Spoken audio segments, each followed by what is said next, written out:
Kodėl aš negaliu pakelti savivertės? Irgi klausimas dažnai pasitaikantis. Kaip vidinių konfliktų specialistė aš pabandysiu išskaidyti, apibūdinti, apibrėžti tam, kad būtų lengviau savo atsakyti į šį klausimą, tai kodėlgi man nepavyksta. Pradėkim nuo to, kad savivertė yra savęs vertinimas. Vadinasi, tai yra įprotis save vertinti ir arba įsivertinti, arba nusivertinti. Tai jeigu aš įpratau save nusivertinti, darau tai kasdien, nuosekliai, tai nenuostabu, kad pakelti bus sudėtinga.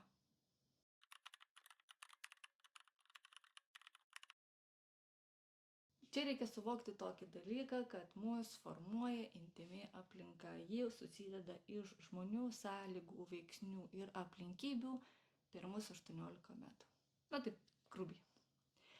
Tai kokiom sąlygom gyvenai, kokiom negyvenai. Kokie veiksniai buvo, kurių nebuvo. Kokios buvo aplinkybės, kokių nebuvo aplinkybių, kokie buvo žmonės, kokie nebuvo žmonės, ką sakė, darė, elgėsi ir kaip vertė skatino elgtis ir mąstyti, jaustis tave. Dėl to kiekviena problema yra kaip svogūniukas, ten yra daug sluoksnių.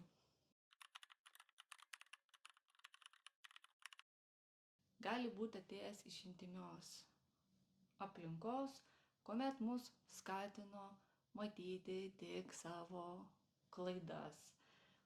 Aplinka, kuri perdavė savo įpročius. O čia yra labai įdomi vieta. Aš kaip vidinių konfliktų specialistė, kai padedu aiškintis tą vidinį, kodėl man taip yra, dažnai pastebiu, kad žmonės perima kitų žmonių kolektyvinius įpročius. Įsivaizduokit, kad savivertė yra kaip pamatas namo, kur yra išmūryta iš akmenų. Ir kai pasižiūri į tos akmenys, tu matai, kad pusė jų arba trūksta, arba yra net ne tavo. Na, vat iš kartos į kartą, moteris moteriai, vyras vyrui, gali būti ir priešingos lytys priešingai lyčiai, perdada kažkokį sunkų akmenį, nes patys tempė ir nežinojo, kur padėti, nemokėjo palikti ir nebetempti, tai štai vaikelį perduodu tau, tas vaikas įsimūrija tą akmenį savo į pamatus. O vėliau stebisi, kad blembački pamatai kaip ir mano, bet tarsi iš svetimų akmenų. Kai bandom kelti savivertę, tai tarsi bandom ją kelti ant nestabilių pamatų. Na, įsivaizduokit tokias statybas. Jūs norite pakelti namą, pastatyti pirmą, antrą aukštą, bet pamatai yra kiauri. Švilpauja vėjas, sunkėsi vanduo, gyvena žiurkės.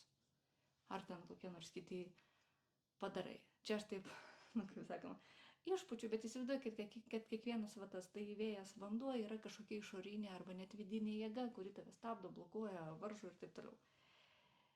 Tai ar gali gyventi tokiam name, kur pamatas, nekažin koks? Gali, bet ar pasiekmės bus? Bus. Ką mes darom? Kai turim tokius prastus pamatus, mes pasistatom namą, tas namas yra iš išorinių atributų. Kas yra išoriniai atributai? Automobilis, namas, diplomai, pasiekimai, neretai išvaizda. Apsižvalgykit. Kiek yra išlaižytų žmonių nuo tokių va, į išorę tiek suinvestuotų pinigų, bet viduje švilpauja vėjai. Nes statom savo savivertę iš to, kas yra išoriškai matoma. Pamatų dažniausiai žmonės nemato. Kol fiziškai nenueini, nepasižiūri.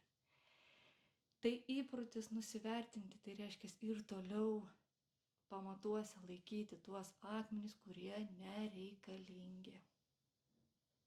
Jie nėra tavo. Jie galbūt atėjo iš mamos, babos, prababos ir ten praprababos, todėl kad jos sąlygos, aplinkybės ir veiksniai diktavo, kad tą akmenį reikia nešti. Kadangi žmogaus nieks nepamokė, nepaskatino, nemotivavo, nepatarė akmenį palikti, iš kartos į kartą tas akmuo yra ir perduodamas.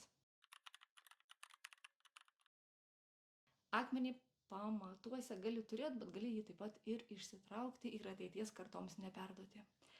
Ar tai reiškia, kad reikės dirbti? Žinoma, taip. Stebuklo neįvyksta, negali kažkaip magišku būdu nueiti miegoti ir kitą dieną rasti, kad tavo pamatuose akmenys yra ištraukalioti ir palikti tik patys gražiausi. Reikės dirbti. Kaip ir patys pamatai yra sumūrėjami akmuo po akmens, taip ir tu tą akmenį gali išsitraukti vieną po kito ir susidėti, užsilopyti naujais, gražiais, tau tinkamais akmenimis.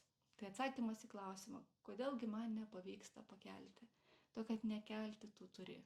Pirma, tu turi stabilizuoti pamatus. Tai yra tavo vertybės, tavo pasirinkimai, tinkami įpročiai. Jeigu šitą vietą tu susitvarkai, tai tada tu jau pats ilgainiui nuspręsi, kiek aukštai kelsi, iš ko kelsi, kokį fasadą turėsi ir taip toliau. Ne atvirkščiai.